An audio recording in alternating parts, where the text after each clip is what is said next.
Então, pessoal, é o seguinte, ó, para a gente poder terminar as aulas da semana aí de equações diferenciais, então a gente vai fazer essas questõezinhas aqui, tá? Sobre as equações separáveis de primeira ordem. Então a gente vai começar aqui pela letra C, tá? Que envolve aí o estudo de uma equação separável em um PVI. Tá? Então, como a gente quer aqui resolver um PVI, eu basicamente vou copiar aqui o que a gente fez na letra B, pois basicamente é o mesmo detalhe, tá? É a mesma ideia. Então, tudo isso que está aqui, eu posso copiar, só para a gente poder ter uma ideia, tá?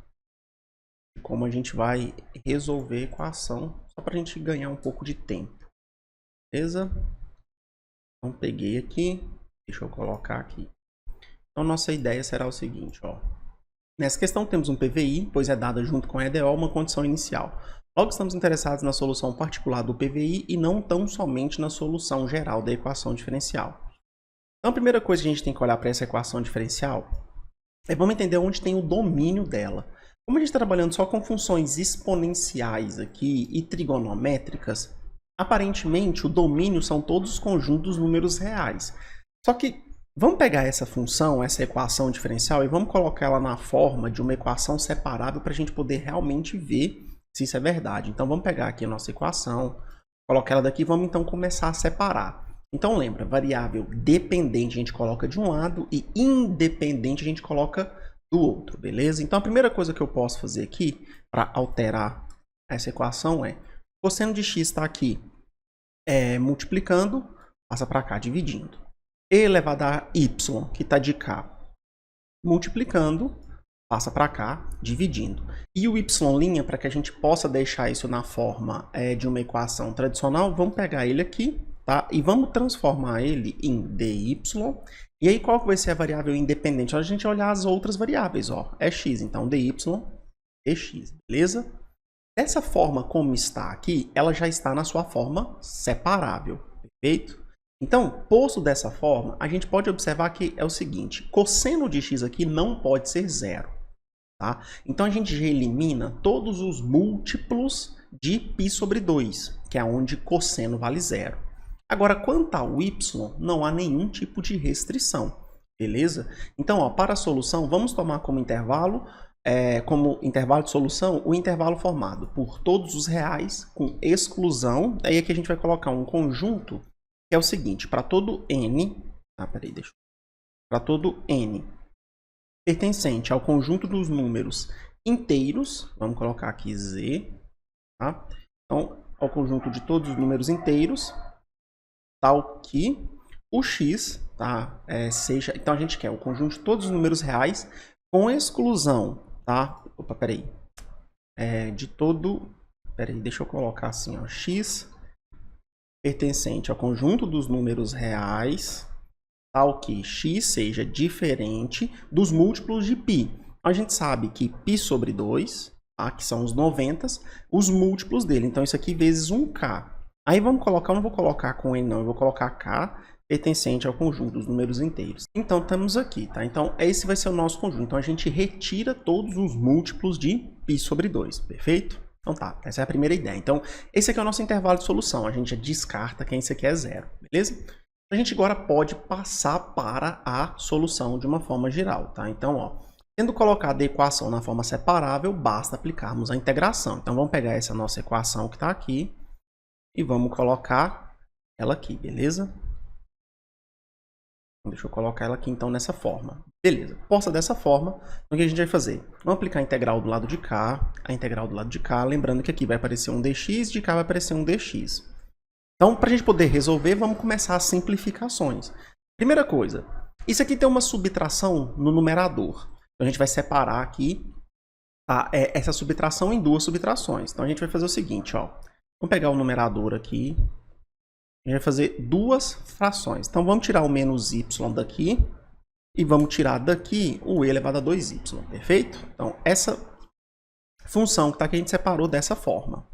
Agora, essa aqui, ó, dy dx, a gente pode considerar como uma pequena variação em y, tá? Pelas taxas de variações.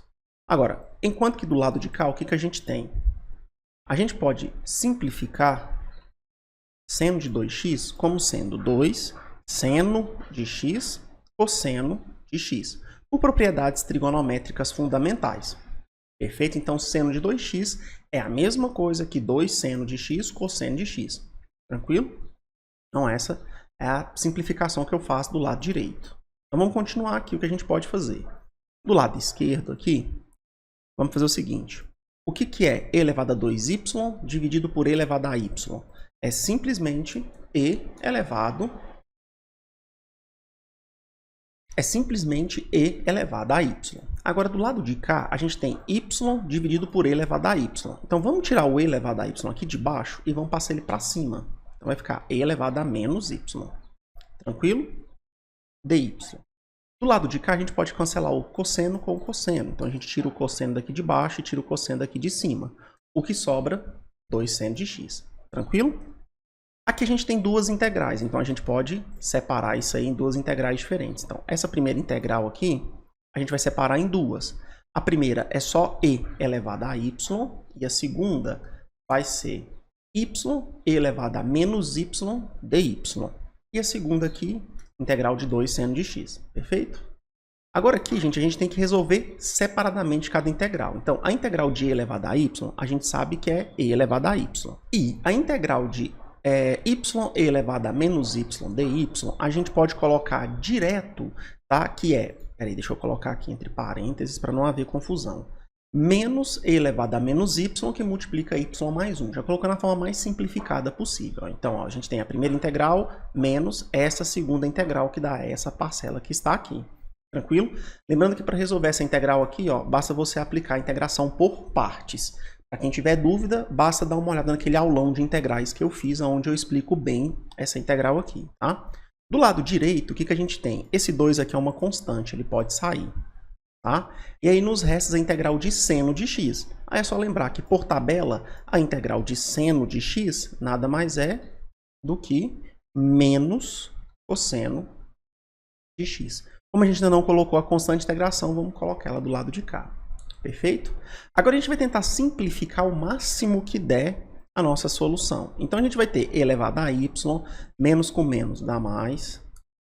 Então, mais e elevado a menos y, que multiplica y, mais 1.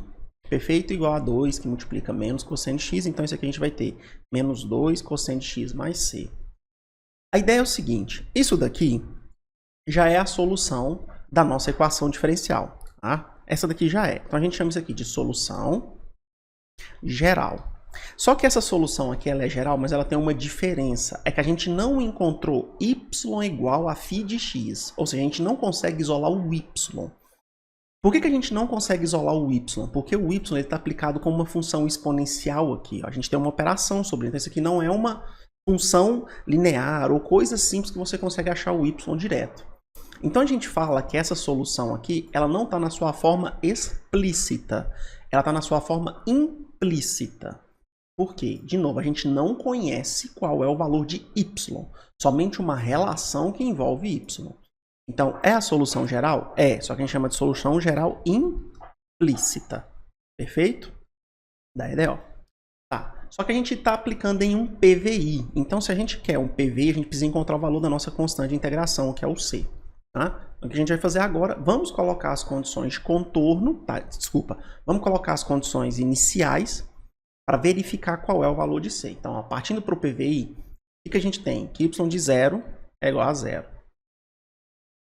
Peraí, cadê? Então, y de 0 é igual a 0.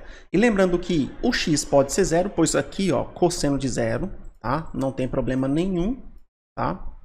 Pode ser 0 sem problema algum. Então, assim, na solução, vamos pegar aqui. Assim, na solução geral, devemos considerar o sinal negativo na parcela... Aqui, ó, isso aqui a gente não tem, né? Então, peraí. Então, 0.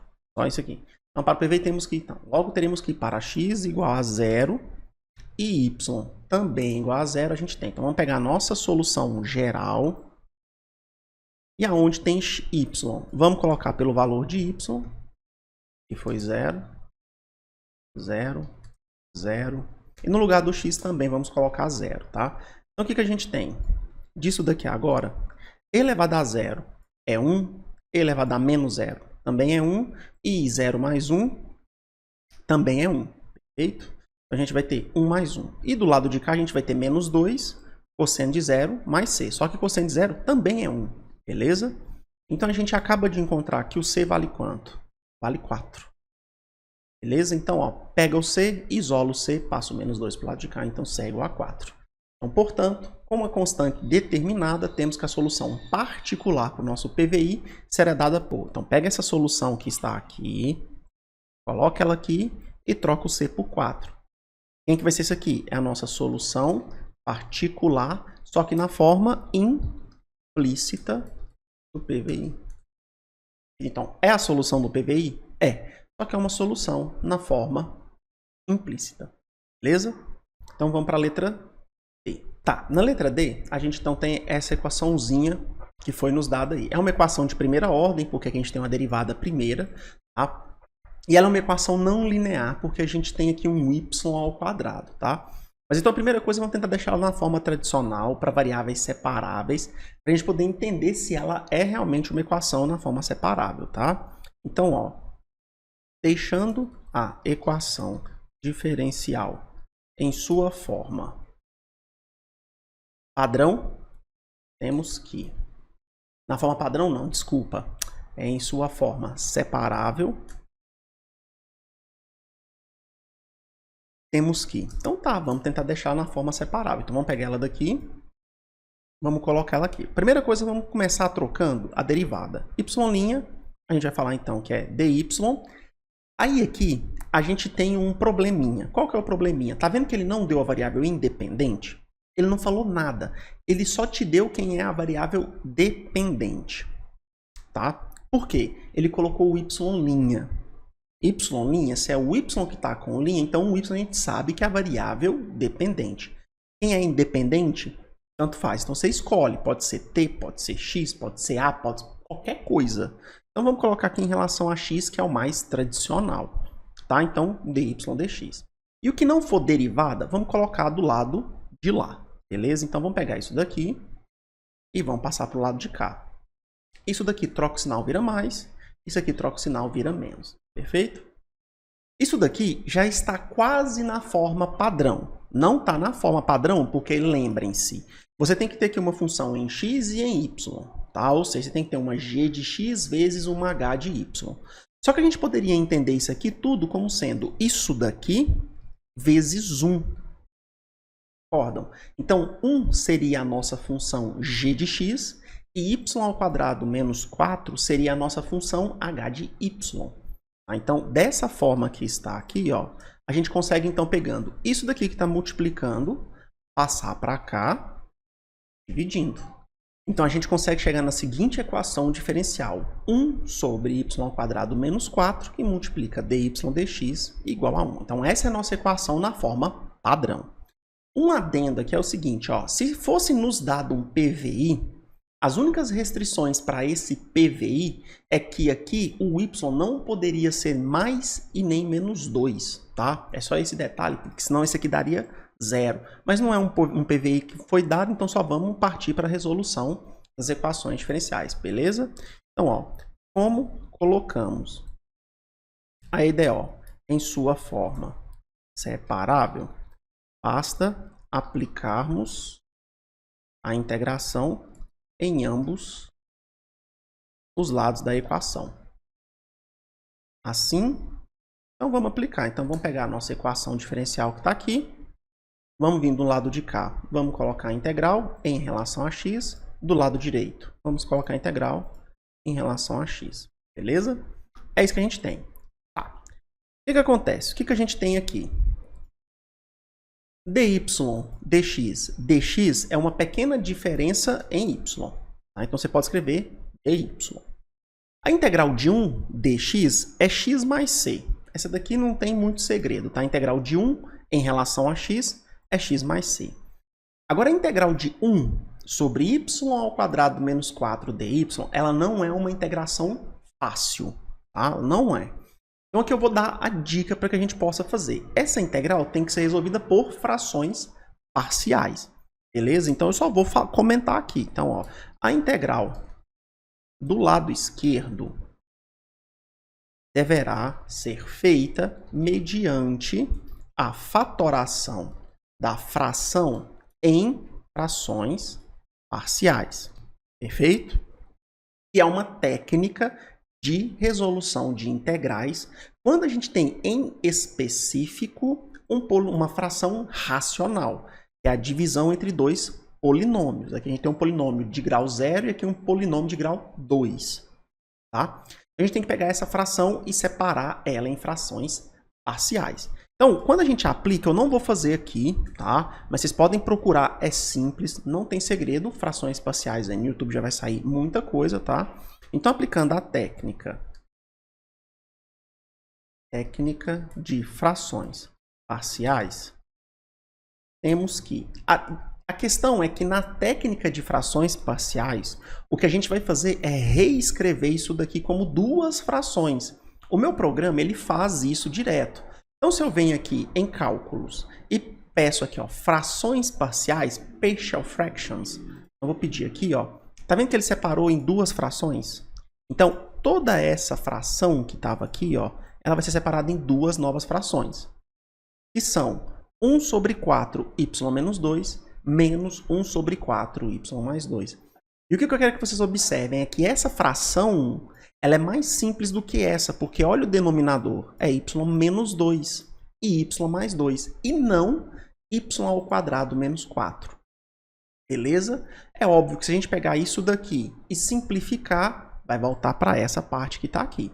Beleza? Então, fazendo a simplificação em frações parciais, então, o que a gente tem agora? E essa primeira parcela eu posso separar em duas integrais. Tá? Então, a primeira integral só vai ter a primeira fração, a segunda integral só vai ter a segunda fração, tomando cuidado com o sinal de menos que está aqui. Ó. 1/4 é constante. Tá? Então, pelo fato do 1/4 ser constante nas duas, a gente pode retirar ele. Então, aqui fora, a gente vai colocar 1/4 e vai tirar o 4 daqui de dentro. E aqui também a gente vai fazer a mesma coisa. 1/4 aqui. Ó. Vamos tirar ele daqui de dentro. Tranquilo? Tá. Disso daqui agora, o que a gente tem? Que no seu lado esquerdo, 1/4 a gente pode colocar em evidência. Tá? Então, vamos colocar 1/4 em evidência. A gente tira 1/4 daqui. Beleza? Então, a gente tem essa relação que está aqui agora. Como a gente tem 1/4 multiplicando isso daqui, a gente pode pegar esse 1/4 e passar para cá, tá? Multiplicando ou dividindo. Tá? Então, no caso aqui é 1/4, a gente vai multiplicar do lado de cá por 4. Como eu vou multiplicar aqui a constante por 4, eu vou chamar a constante aqui de C1 ao longo de todo o processo, para a gente poder diferenciar as constantes. Tá? Então, o que eu vou fazer? Eu vou pegar toda essa equação aqui novamente, só que agora eu vou tirar 1/4 daqui, e vou passar para cá multiplicando. Ou seja, vai ficar 4x mais 4c1. Tranquilo? Agora vamos calcular as integrais. Qual que é a integral de 1 sobre y menos 2? É ln do módulo de y menos 2. Menos, qual que é a integral de 1 sobre y mais 2? É ln do módulo de y mais 2. E é igual a 4x mais um C2 que está aqui. Por que C2? Porque, gente, C1 é uma constante. Então, 4 vezes uma constante é outra constante, C2. Tranquilo? Vamos utilizar aqui uma propriedade de logaritmo, que fala o seguinte. O logaritmo, se você tem a subtração de dois logaritmos, você pode escrever isso como sendo o logaritmo da divisão dos dois logaritmandos. Então, se você tem ln de y menos módulo de y menos 2 menos ln de módulo de y mais 2, você pode escrever isso aqui como sendo ln do módulo da divisão entre y menos 2 e y mais 2. A gente consegue simplificar o nosso lado esquerdo, enquanto que o lado direito permanece, 4x mais c2. Por fim, a gente lembra que a gente tem outra propriedade, que é, a gente pode tirar o e elevado a isso daqui, igualar o que está aqui dentro, separar o e do lado de cá com constantes, o módulo vira mais ou menos, tá? Ou seja, basicamente o que eu estou querendo te dizer é que isso daqui, vai virar e elevado a tudo isso daqui, só que aí o C2 vai sair daqui, vai ficar um e elevado a C2 aqui, Só que aí vai aparecer aqui na frente o mais ou menos, igual a gente fez no semestre, na aula anterior. E isso daqui tudo é uma nova constante, que eu posso chamar de C. Então, C elevado a 4x. Então, agora que a gente vai continuar fazendo, vamos continuar brincando com isso daqui. Ó. Isso aqui, desculpa, C3, tá? Eu esqueci da constante, C3. Então, vamos pegar isso daqui, só para a gente poder, né, para eu não perder aqui, deixa eu descer aqui. Então, essa é a parte simplificada que a gente tem. Então, o que a gente pode fazer? Vamos pegar o denominador e vamos passar para cá multiplicando. Então, a gente tira o y mais 2 daqui, ele vem para cá, multiplicando tudo isso daqui. Tranquilo? O que a gente vai fazer? Isso daqui, vamos distribuir do lado direito. A gente vai pegar esse termo que está aqui e vai multiplicar por y e vai multiplicar por 2. Tranquilo? Agora, vamos deixar y de um lado e o que não tem y do outro. Então, vamos pegar essa equação, vamos trazer para cá. Isso que está para cá, vem para cá negativo, e o 2 que está aqui, vem para cá positivo. Perfeito? Tá. Então, agora vamos continuar o processo aqui. Ó. 2C3, tá? 2C3 pode virar um C4. Só que eu não vou fazer isso porque a gente tem que deixar tudo em uma única constante. Então, eu vou deixar o C3 da forma que está. Eu não vou agora mudar para C4 aqui. Porque se eu mudar para C4, eu vou ter C4 de K e C3 de K. Eu não posso fazer isso. Eu tenho que ter uma única constante. Beleza? A única coisa que eu posso fazer do lado aqui direito é colocar o 2 em evidência. Isso você pode fazer. Então, o que eu vou fazer? Do lado de cá, vou colocar o y em evidência. Então, colocando o y em evidência, y dividido por y dá 1, menos, yc3e a 4x dividido por y vai dar menos c3e elevado a 4x. Do lado direito, vamos colocar o 2 em evidência. Então, 2c3e elevado a 4x mais 1. Perfeito? Agora, por fim, para a gente poder então achar quem é y finalmente, vamos pegar isso daqui, que está multiplicando o y, e vamos passar para cá, dividindo. Perfeito? Então, essa daqui é a nossa solução geral. Solução geral da EDO. Perfeito? Tome um cuidado, a gente não poderia tirar o C3 aqui agora, tá? Tem que manter o C3. A gente veio aqui, ó, mudou C1 para C2, a gente não pode mudar o C3. Perfeito? Então, essa daqui é a nossa solução geral. Eu não posso dividir isso aqui por isso daqui também, por terem sinais diferentes. Tudo bem? Então, essa daqui é a nossa solução. Se eu te desse uma condição inicial, tranquilo, bastaria você aplicar a condição inicial para que fosse capaz de você obter o valor de C3. Tudo bem? Então, gente, ó, com isso a gente fecha a nossa semana de aulas, tá? Só com equações separáveis, tudo bem? Até a próxima!